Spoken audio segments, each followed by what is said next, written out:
Rabbi Abaye stated an opinion in the Talmud. There are in this world not less than 36 righteous persons in every generation, upon whom God's radiance rests. These 36 individuals are known as the 36 hidden saints, referred to in Hebrew as Lamed Vav Tzadikim and in Yiddish as Lamed Vavniks. This became a popular theme for folk legends among the 16th and 17th century Kabbalists, and, beginning in the second half of the 18th century, with the Hasidim of Eastern Europe as well. The Lamed Vavniks are described by legend as being so modest and upright that they invariably conceal their virtue behind a mask of boorishness, poverty, and ignorance. They live humbly and unobtrusively, and, following the example of the Talmudic sages and saints of Israel, they earn their livelihood by the sweat of their brow, as tailors, shoemakers, blacksmiths, and tradesmen. The Jews in whose midst they live never suspect their true identity, and whenever this is accidentally exposed, the Lamed Vavniks rudely deny it. However, when danger threatens the Jewish people, the Lamed Vavnik emerges from his self-imposed concealment and, by the Kabbalistic powers he possesses, averts the threatened misfortune to the discomfiture of all of Israel's plotting enemies. That accomplished, he returns once more to his humble anonymity, but elsewhere, in a Jewish community where he is unknown.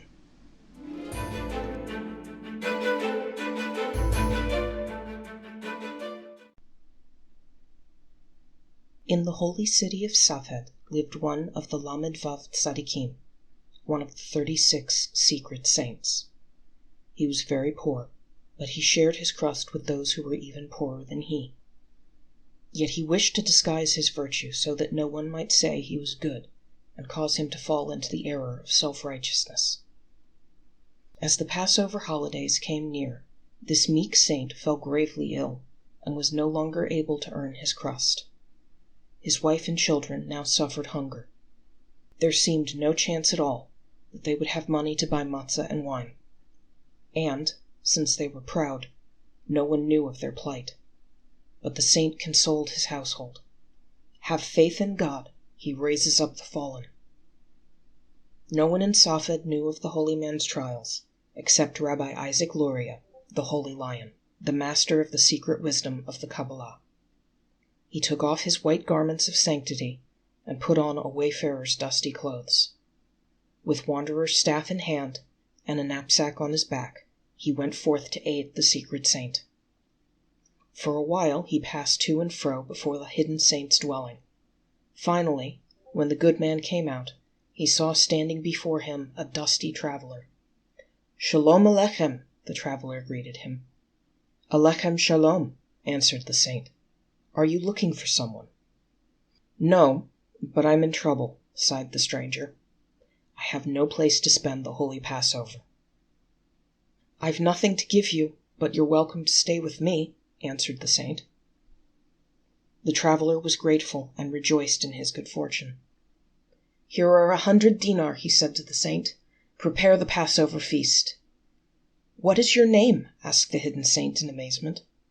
"Rabbi Nisim, they called me," the stranger replied. On the first night of Passover, the saint sat down to read the Seder service that tells of the liberation of the Jews from their bondage in Egypt. But he would not begin without the stranger who had not returned yet from the synagogue. He waited and waited, but in vain. Rabbi Nisim seemed to have disappeared. Suddenly, in a flash of illumination, the identity of the stranger became clear to him. No doubt the good Lord had sent an angel from heaven to help him in his need. Yet neither he nor anyone else knew that this Rabbi Nisim, meaning miracle in Hebrew, was none other than the Holy Lion, the Ari himself.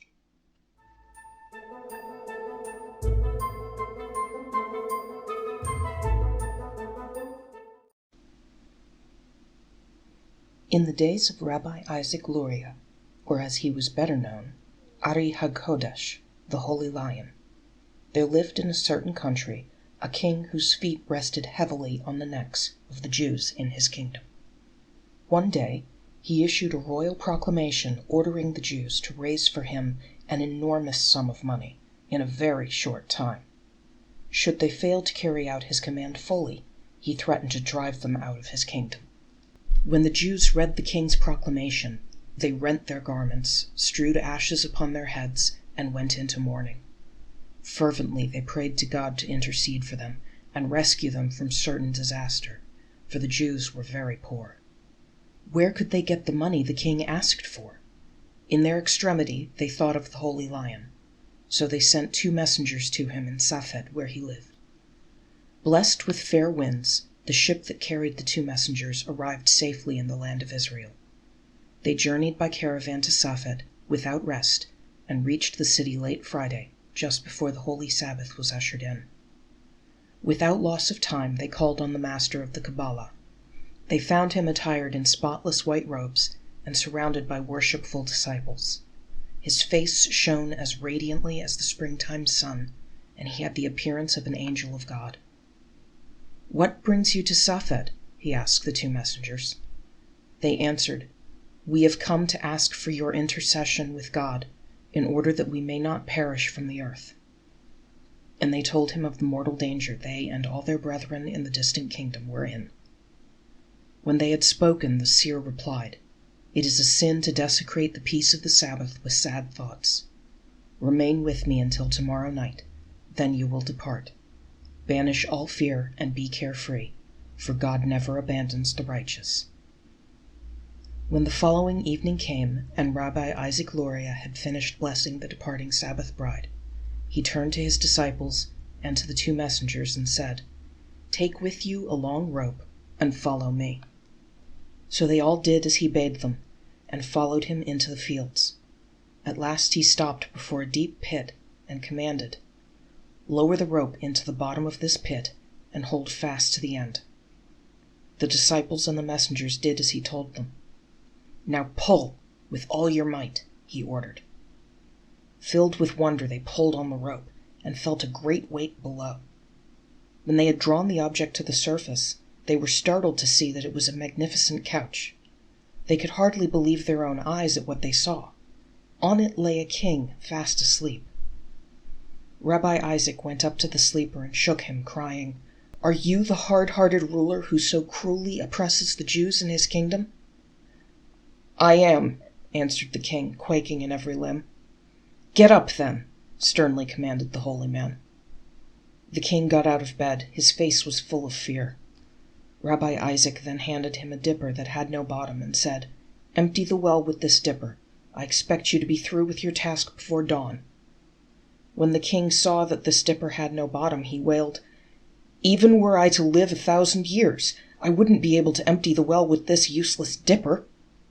"Since you recognize that what I've asked you to do is impossible to accomplish, why then do you ask the impossible of the poor Jews in your kingdom?" The king lowered his eyes and murmured, "You are right. I will withdraw my command. Only spare my life." "You must guarantee your assurance to me with your signet ring," answered Rabbi Isaac. And the king did as he was asked. The following morning, when the king awoke from his sleep, he thought he had dreamt it all. "What a frightful dream that was," he shuddered. "Dreams are nothing but lies." And he dismissed the matter from his mind. When the day finally came for the Jews to bring the required sum of money, the 2 messengers came before the king. They showed him his rescinding order with his signature. He recognized his seal and said, "It is my signature." Then he gave them presents and let them depart in peace.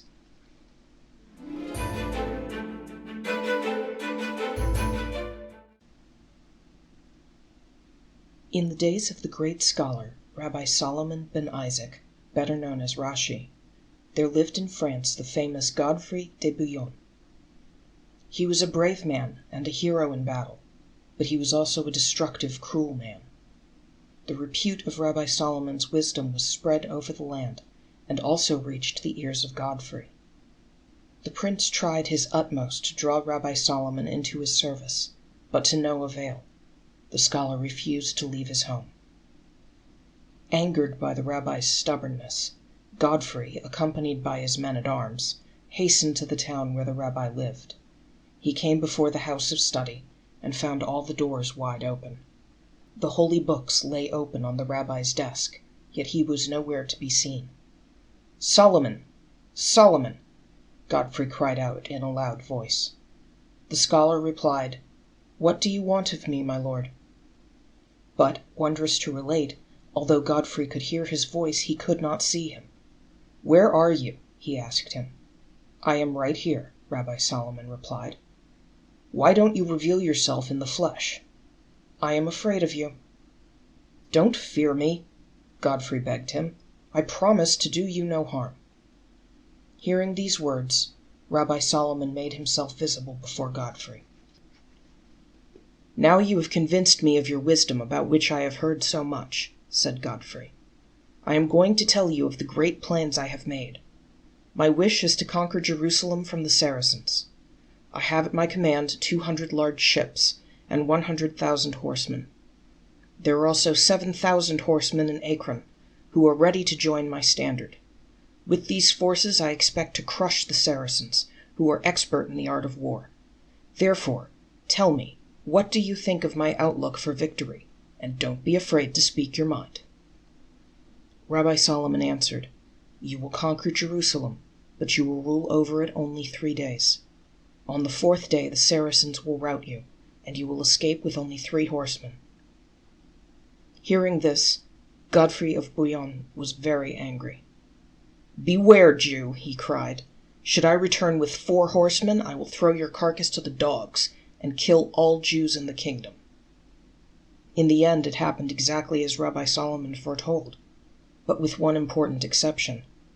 Godfrey of Bouillon returned, not with 3, but with 4 horsemen. He therefore gloated over the prospect of revenging himself on the scholar. As Godfrey reached the town where Rabbi Solomon lived, a stone fell from the lintel of the gate and killed one of the 4 horsemen and his mount. At this Godfrey was filled with fear.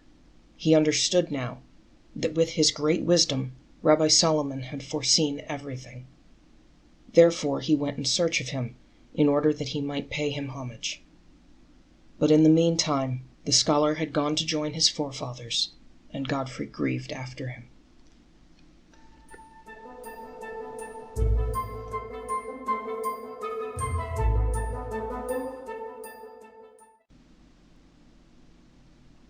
The teacher Rabbi Amram left his hometown of Mayence for Cologne. There he opened a Talmudic college. As the years passed and he grew old and infirm, he saw that he no longer had the required strength to return to the town of his birth. Therefore he instructed his students that, upon his death, they were to carry his body to Mayence and there bury it beside the graves of his forefathers. The students remarked that such a journey was charged with great danger for them. To this Rabbi Amram answered, "Purify my body after I die. Lay it in a coffin, and then place the coffin in a small boat. Let the boat loose, and it will drift with the tide up the river Rhine. In this way it will reach its right destination." The time came at last when the soul departed from Rabbi Amram, and his students went to fulfill their promise. They placed his coffin in a boat and set it adrift on the stream. When the river boatmen saw the strange bark with the coffin, they understood that it carried a holy man whom they were duty-bound to lay in a grave in their town. So they stretched out their hands to pull the boat in, but to their astonishment the vessel glided backwards out of their reach. In this they saw the hand of God, so they went to report the incident to the authorities. When news of this got abroad, multitudes came swarming to the river edge to see the extraordinary sight. Among them were also several Jews. Once more the river boatmen tried to lay their hands on the boat, but again the tiny craft glided away from them. It floated for a little distance until it reached the spot where the Jews stood. Seeing this, the authorities said to them, "Get into the boat and put an end to this mystery." The Jews reached out their hands, and the boat swiftly glided toward them. They climbed into it and pried open the lid of the coffin. There they saw the body of the sage and on it lay a scroll with Hebrew writing. It read, "Dear brothers and friends, members of the holy community of Mayence, I come to you from Cologne, where I departed this life. I beg of you, bury me near where my forefathers lie." At this the Jews went into mourning. They drew the coffin from the boat and placed it beside the bank of the Rhine. But the Christian burghers of Mayence wouldn't permit the coffin of the holy man to remain in the hands of the Jews, so they drove them away. They then tried to carry away the dead man in order to give him proper burial. But they could not lift the coffin, so they placed watchmen to guard it, and on the very spot they erected a chapel, which they henceforth called the Chapel of Amram. In vain the Jews implored the authorities to return to them the body of Rabbi Amram. Every night thereafter, the spirit of Rabbi Amram appeared to his former students in Mayence in a dream. "Bury me where my forefathers lie," he begged them. The students held counsel with one another in order that they might do their departed rabbi's urgent bidding. One dark night, they went and cut down the body of a criminal that hung on a tree outside the town. They drew Rabbi Amram's shroud on him and laid him in his place in the coffin. The holy man they bore to the Jewish cemetery and laid him to eternal rest, according to the rites and customs of the Jews.